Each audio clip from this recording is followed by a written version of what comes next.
That's me. A little nerdy, obviously a little dramatic, and a lot confused. My parents brought me to the United States in early childhood, old enough to know my cultural roots, but too young to feel safe and secure in them. Young enough to learn how to become an American, but not old enough to understand that it might not work. I did know that I wasn't like my new classmates. And when I went with my mom to her dental clinic on Madison Avenue in Chicago, I was really curious about these people that I saw who weren't white. I didn't even have a word for them. But my mom gently drew me away from my curiosity. And I was confused because it felt uncomfortable. I was confused. Why did my parents, who wanted to be in this community, not want me to interact with those individuals? It wasn't until years later that I learned the history of race relations in the United States and the ambivalent and tenuous relationship between South Asians and African Americans, and the intertwined histories of India and Africa, and how complicated those histories were. I was confused. There were some white people, like the ones at the Hare Krishna temple, who were fascinated by my family, partly because my mom taught them how to make Indian food. But their fascination made me uncomfortable. It wasn't until years later, when I did research on Indian immigration to the United States, that I learned that ISKCON, a predominantly white movement of Hindu followers, provided the only public space where we could worship in the early 1970s in the US. I was confused. We spent all of our time with other Indian families, and everybody just assumed all of us kids would get along. I was really uncomfortable at those parties, and I never made any friends. These 3 moments were moments where I kind of got messages that I didn't belong. And so I began asking, do I belong? Is there anyone else out there like me? Who am I anyway?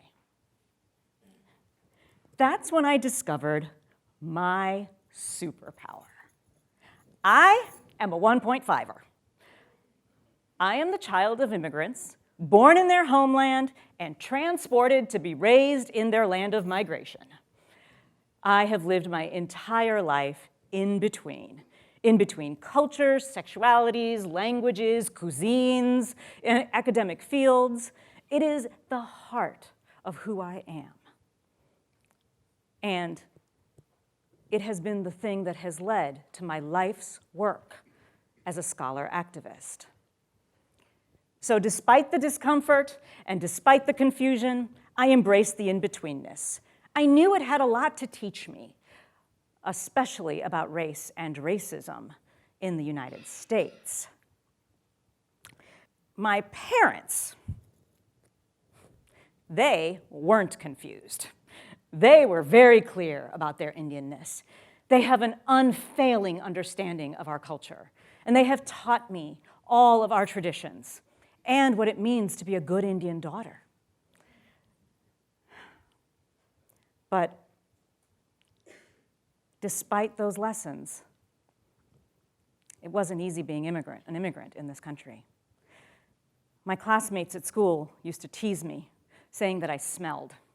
My parents, mortified, began taking care of me while I took my baths, because they were sure that I had been skimping on my responsibilities to take a shower every night. But the smell that my classmates complained about was the oil that my mom lovingly rubbed into my hair every day. No matter how hard I scrubbed, I never stopped smelling. The essence of my culture was the thing that caused me the greatest pain. This was my first experience with racism. And I didn't know how to explain it to myself or my family. Racism is a slippery thing. It has its own ill logic. It's like there's two separate rooms, one with a go-kart in it and the other with a motorcycle in it. The people in the room with the motorcycle start explaining what they see. They talk about this intricate system with all these complex moving parts, all this power, and the people in the go-kart room are saying, what the heck are those people talking about? For white people, racism is like the go-kart, individual, isolated acts of meanness. We just have to be nice to each other, and it'll go away. Crash that go-kart enough, it'll fall apart. But for people of color, racism is like the motorcycle, a complex, complicated system that has an immense amount of power. And when we try to crash it, we likely end up dying, and the damn machine keeps running. I knew I was unlike my classmates, and I was learning that I was unlike my parents. But when I read African-American writers like Toni Morrison and Maya Angelou, I got this whole new vocabulary for myself. I was so excited. I started reaching out to African-American women to become friends with them. And it was met with confusion, suspicion, and doubt. I didn't understand. Why couldn't we be sister friends? All right, so I turned to my superpower. I began to explore the in-between of being not Black and not white. And I turned to my own history with colonialism. I mean, Gandhi started his work in South Africa, so there had to be a connection, right? Boy, did I learn. Racism is a manifestation of white supremacy. Now, I'm not talking about the KKK here. I am talking about a centuries-old ideology that has its roots in Anglo-Euro colonialism. Like the nine-headed Hydra of Greek mythology, this root has many heads. Xenophobia, Islamophobia, Orientalism, anti-Blackness, slavery, colonialism, indigenous genocide, settler colonialism, model minority. Now I was really uncomfortable, but I found some understanding. In between my cultural origins, our migration, and our transplantation. You see, in India, I am a Brahmin daughter. I am, by virtue of my birth, part of the spiritual, social elite. But in the US, I'm a brown person. A person of color from a religion that is exotic at best and terrorist or heathen at worst. My journey from one world to another is a psychic and physical journey in which we were seduced into believing that we were leaving colonialism behind. But little did we know, the colonizer was inside of us and in the land that we were traveling to. White supremacy takes me as a brown person and twists me up into this thing where I am both victim to its violence and complicit in its violence. I both suffer from xenophobia and am complicit in anti-Blackness here in the United States. How was I going to heal such a deep wound? First, I had to understand that white supremacy was a root that poisoned all of us.